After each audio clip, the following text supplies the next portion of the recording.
বিসমিল্লাহ বিসমিল্লাহ। Cristiano Ronaldo penalty নিচ্ছে, আর পেনাল্টি নেওয়ার আগে তার ঠোঁটটা একটু দেখুন, একটু ভালো করে দেখুন।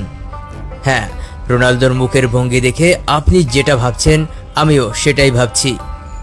বিসমিল্লাহ বলে পেনাল্টি নিচ্ছেন রোনালদো, লিপচিন তো সেটাই বলছে, এতে অবাক হওয়ার কিছুই নেই।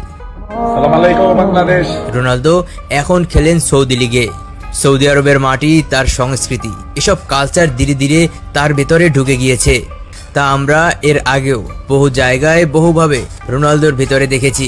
রোজা রাখা থেকে শুরু করে ইসলামী দরবার ও অনেক বিষয়কে পালন ও সম্মান করা তার ভিতরে আমরা ইতিমধ্যে অনেকবার দেখেছি। I am a very famous player, but you are. রেফারির বাঁশি বাজার সঙ্গে সঙ্গে বিসমিল্লাহ বলেই পেনাল্টি নিয়ে নিলেন রোনালদো, আর এতে তিনি বেশ বরকত পেলেন।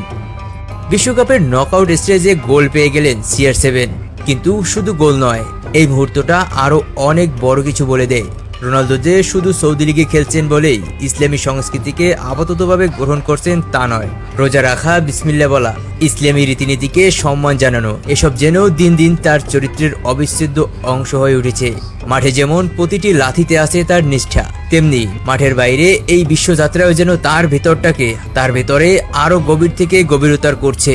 আর এই বিশ্বাসের টানটাই আজ তাকে পৌঁছে দিল ফুটবল ইতিহাসের এক অভূতপূর্ণ উচ্চতায়।